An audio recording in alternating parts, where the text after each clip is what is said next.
the genesis of MA Jinnah Road, and we were. अस्सलाम वालेकुम दोस्तों, मैं हूं शाहिद हुसैन और मेरे साथ हैं सीनियर सहाफ़ी असगर उमर साहब। इस वीडियो में एक इंकशाफ हुआ है आतिशज़दगी के मामला से मुतालिक कि आतिशज़दगी के वाक़यात जब कराची में हो जाते हैं या सिंध में हो जाते हैं तो उसकी रोकथाम असल जिम्मेदारी किसकी है। जुडिशल कमीशन जो है गुल प्लाजा के मामले पर तहकीकात तो कर रहा है, मुख्तलिफ जो सरकारी इदारे हैं उनसे तफसीलात तो तलब कर रहा है और सुनवाई हो रही है एक दूसरे के मामलात के ऊपर कि कौन सी किसकी जिम्मेदारी थी। लेकिन बुनियादी तौर पर सूबाई हुकूमत के कवानीन के मुताबिक आतिशज़दगी की रोकथाम या उसके वाक़यात को कंट्रोल करने के लिए बुनियादी तौर पर जिम्मेदार इदारा कौन सा है, तो उसमें सूबाई हुकूमत ने तहरीरी जवाब एडवोकेट जनरल सिंध की तरफ से जुडिशल कमीशन के सामने रखा है।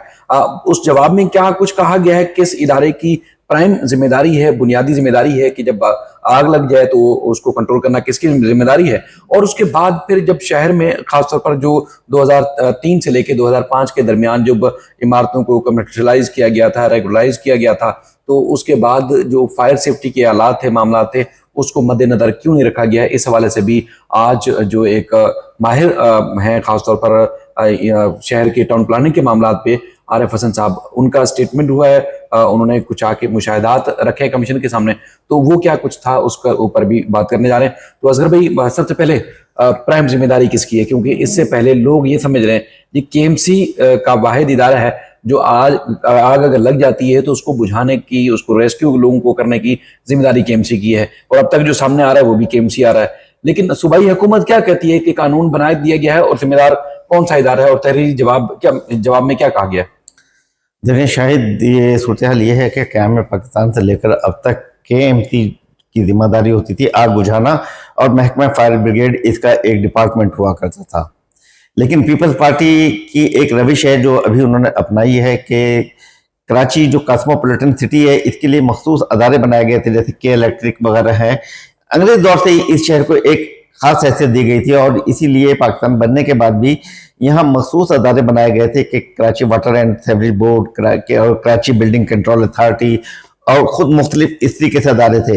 लेकिन पीपल्स पार्टी की ये हुकूमत ने एक ये किया है कि कराची की इस खुसूसी हैसियत को डैमेज करते हुए, तोड़ते हुए उन अदारों को इख्तियारात नीचे तकसीम करने के बजाय फिर ऊपर सूबाई सतह पर ले गए हैं, और इन अदारों को सूबाई KBCA को SBCA कर दिया गया और दूसरे अदारे हैं इसी तरीके से उन्हें सिंध लेवल पे कर दिया गया। और अब ये 2023 में एक कानून बनाया गया जिसमें ये अब ये इंकशाफ किया जो एडवोकेट जनरल ने यहाँ पर जुडिशल कमीशन में एक लेटर जो पेश किया गया है कि 2023 में एक इमरजेंसी रेस्क्यू सर्विस कायम कर दी गई है जो सूबाई हुकूमत के तहत है।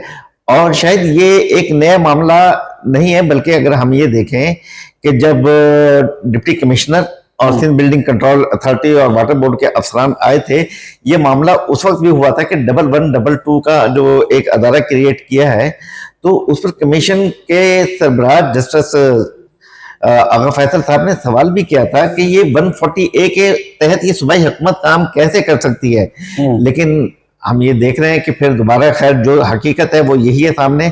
एडवोकेट जनरल के ऑफिस में ये बहुत तफसील से बता दिया गया है कि जो पहले के बल्दियाती अदारे थे और जो कवानीन थे वो इसके मामले में आड़े नहीं आएंगे, और एक वो बना दिया गया है अदालत जिसे हम 1122 के नाम से जानते हैं, और कागजात में उसका नाम सिंध रेस्क्यू काउंसिल है, और ये अदारा बनाया गया है। लेकिन सूरत हाल ये है कि ये अदारा भी जो है वो सिर्फ कराची में, और एक ब्रिगेडियर साहब इसके हेड बना दिए गए, उन्हें अकोमोडेट किया गया है, उनके पास कोई वसाइल नहीं है। वो यहाँ पर जब आए कमीशन में तो उन्होंने तो यही रोना रोया कि हमारे पास कुछ भी नहीं है, 4 हमारे पास स्टेशन है और सिर्फ 7 गाड़ियां हैं पूरे शहर कराची में, क्या कर सकते हैं।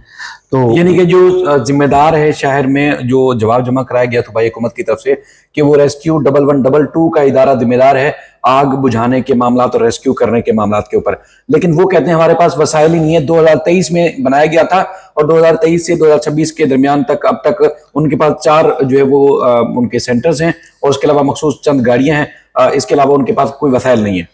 बिल्कुल, ये जो कहा जाता है ना कि कराची लावारिस है, वो सूरत हाल इस वक्त ये सामने आ रही है कि 2023 में कानून बना दिया गया, लेकिन अभी तक उसके डेली कि वो काम किस तरीके से करेंगे। केएमसी के मुलाजमीन, फायर ब्रिगेड केएमसी का अदारा है, वो अभी इसके अंडर नहीं है। और यही सवाल जब आगा साहब ने पहले किया था कि वहां कौन कमांड कर रहा था, जब आग बुझाने का ऑपरेशन जारी था, कमांड कौन कर रहा था, तो हंसते हुए जवाब दिया गया था कि कमांड तो कोई नहीं कर रहा था।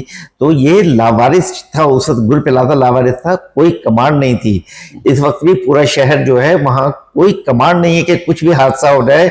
इस काउंसिल को क्या क्या इख्तियारात दिए गए हैं, कैसे इख्तियारात दिए गए हैं, अभी आम आदमियों को इसका नहीं पता। बिल्कुल खामोशी से ये तमाम चीजें हुई हैं। अगर ये असेंबली से हुआ है तमाम मामला होंगे, लेकिन आम लोगों को अवेयरनेस नहीं है। और यही वजह है कि जब भी आग लगती है सबसे पहले फायर ब्रिगेड को इतला दी जाती है, केएमसी को इतला दी जाती है।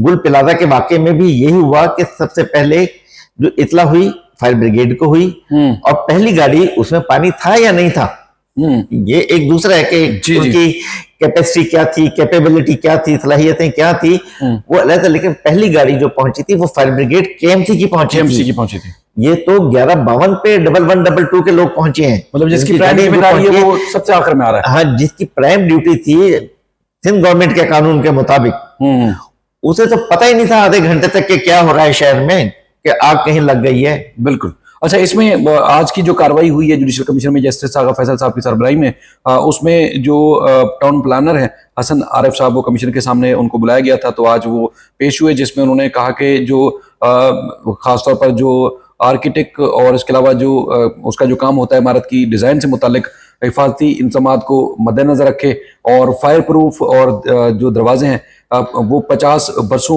में जो है वो इस्तेमाल, 50 बरस से ये हो रहे हैं, कोई नई चीज नहीं है। लेकिन हमारे यहाँ इनका इस्तेमाल नहीं हुआ कि इसकी दीवारें बनाई जाए फायर प्रूफ या इसके दरवाजे लगाए, क्योंकि आग फैलने से रुक जाती है इस सिलसिले में। जी देखिए, आरिफ हसन साहब बहुत सीनियर, कराची क्या पूरे पाकिस्तान के मुमताज तरीन आर्किटेक्चर्स में से हैं।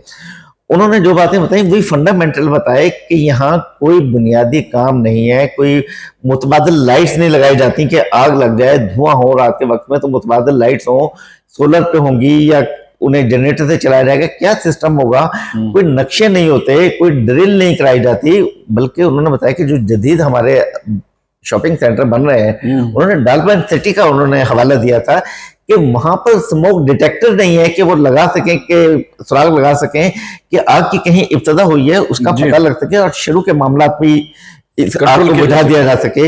इसी तरीके से उन्होंने बताया कि इमारत में कहाँ कहाँ सिलेंडर होने चाहिए, फुवारा होना चाहिए, नोजल होने चाहिए कि जहां वो छिड़काव कर सके, और नुमाया जगहों पे वो एग्जिट के नक्शे होने चाहिए कि लोग निकल सकें। ये तमाम चीजें बताना चाहिए, और बच्चों को स्कूलों में इसकी ड्रिल करानी चाहिए, मशक करानी चाहिए, ताकि उन्हें पता हो कि हंगामी हालात में किस तरीके से निपटा जाता है, कैसे जाया जाता है। लेकिन कुछ भी नहीं होता कराची में, और ये बुनियादी जिम्मेदारी जो होती है वो उस महकमा की थी जो डीसी साहब जो जिसकी नुमाइंदगी कर रहे थे ना,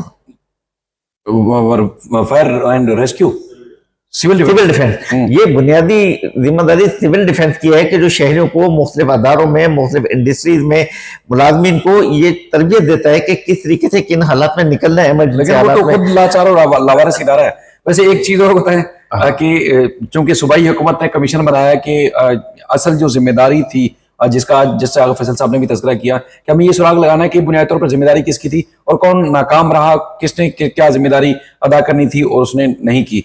तो आज सारी कानून साजी के मामला सामने, हर इदारे की गफलत, कोताही, लापरवाही चीजें सामने आ रही हैं।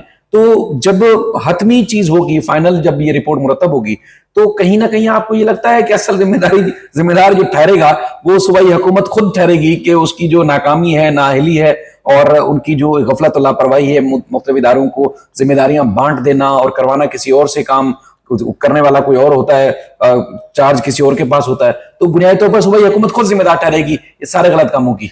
ये तो नबिश्ते दीवार है, ये तो दीवार पे लिखा हुआ है कि सिंध हुकूमत अपने फराइज अदा करने में नाकाम रही है। वो इस गैप को, जो इश्तराके अमल होता है, जो कोऑर्डिनेशन होता है, वो कहीं नहीं कर सकी। देखिए, यहाँ पर गलतियां बहुत हुई हैं। जैसे आरिफ हसन साहब ने बताया, कमर्शलाइजेशन कर दी गई, रोडों को जो रेगुलराइज कर दिया गया, कमर्शियल इमारतों को रेगुलराइज कर दिया, उनमें बड़ी बेकायदगियां थी।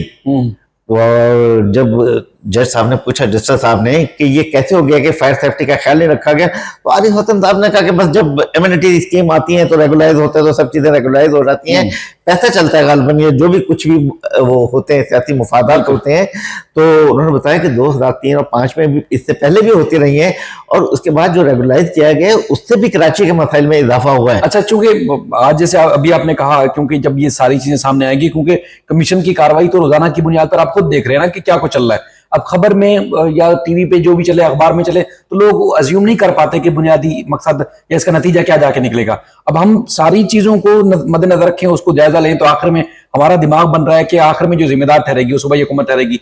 लेकिन कमीशन से निकलते हुए एक मुअज़्ज़िज़ शख्स ने जिक्र किया कि कहीं कराची में जो ये सारे होने वाले मामलात की जिम्मेदारी है, कहीं जमात इस्लामी के कंधों पे तो नहीं जाएगी। तो उस पर आपकी क्या राय है?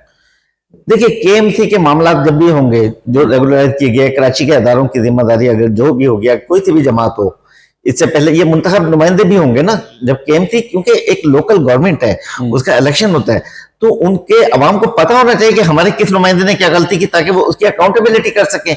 इसलिए तो कहते हैं कि मुकामी सतह पे इख्तियारात को तकसीम किया जाए। 140A का मुतालबा आइन का इसलिए किया जा रहा है कि जो भी जिम्मेदार हो उन्हें लोग समझ सकें, वो उनके अपने गिर्द के लोग हों तो उन्हें कह सकें, किसी दूसरे को नहीं कह के जाना पड़े कि जनाब लड़काना वाला बेचारा कराची आता है अपनी शिकायत लेकर, उन्हें मुश्किलात होते हैं, और कराची वाला कहीं और जाए जाके बताए कि मेरी मुश्किलात क्या है।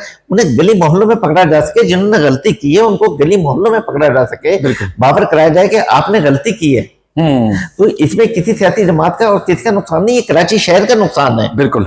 चलिए असगर भी आपका बेहद शुक्रिया। चूंकि मामलात ऐसे हैं कि आज जस्टिस आगा फैसल साहब ने कहा कि एसबीसी ने कहा कि उनका कानून में इमारत में जो होने वाली निगरानी थी उसकी इजाजत नहीं देता, और हमें बताया गया कि सिर्फ शिकायत की सूरत में एसबीसी जो है वो जो ज़ाब्ता है उसको मद्देनजर रखते हुए उसका इख्तियार करता है, ख्याल रखता है। सोल्जर बाजार में उन्होंने कहा कि 35 गज की जगह बनी हुई थी, उसमें 4 मंजिला इमारत थी, और वो हादसे का शिकार हो गई। यानी कि इस तरह की चीजों को कोई नहीं देखता, और कच्ची आबादी में छोटे छोटे प्लाट पर कसीर और मंजिला इमारतें जो बना दी जाती हैं, सरकारी इदारों के बेशतर सर्वे जो है वो जाली होते हैं। कमीशन ने यह भी कहा कि गुल प्लाजा की आतिशज़दगी के मामले में को देखते हुए जब लगता है कि हमने माजी में जो बल्दिया फायर फैक्ट्री थी, जो बल्दिया में आग लगी थी फैक्ट्री में, उससे भी हमने कुछ नहीं सीखा। तो बहरहाल आज की जो कार्रवाई थी इस तरह मुकम्मल हुई कि आरिफ हसन साहब ने अपना तहरीरी जो अपनी जो स्टेटमेंट था वो जमा रिकॉर्ड करवा दिया है, और बाकी कुछ इदारों के जवाब आना या उनके कुछ बयानात रिकॉर्ड होना बाकी हैं। लेकिन ये कि चौंका देने वाली चीज़ें हैं जो आप समझ रहे होंगे कि जो प्राइम जिम्मेदारी सूबाई हुकूमत के मुताबिक बनती है वो रेस्क्यू 1122 की है, लेकिन रेस्क्यू 1122 इदारे को बने हुए 2 साल से ज़ायद का वक्त गुजर चुका है। उसके पास बुनियादी ना साजो सामान है, और ना ही उनके पास वसाइल हैं, ना ही उनके पास कोई दफातर है, और ना ही उनके सेंटर बनाए गए हैं। जितनी बड़ी से आबादी से गहरी एक गुंजान आबाद शहर है, तो इस तरह की जिम्मेदारी उनकी है। काम कोई और करता है, क्रेडिट कोई और लेता है। तो ये सारी चीज़ें हैं, और बुनियादी तौर पर जो जाने जाती हैं और जो मामलात खराब होते हैं वो कराची की आवाम के हो रहे हैं। तो अज़हर भी आपका बेहद शुक्रिया, आप सबका बेहद शुक्रिया। अपना फीडबैक जरूर दीजिएगा। अल्लाह हाफिज़।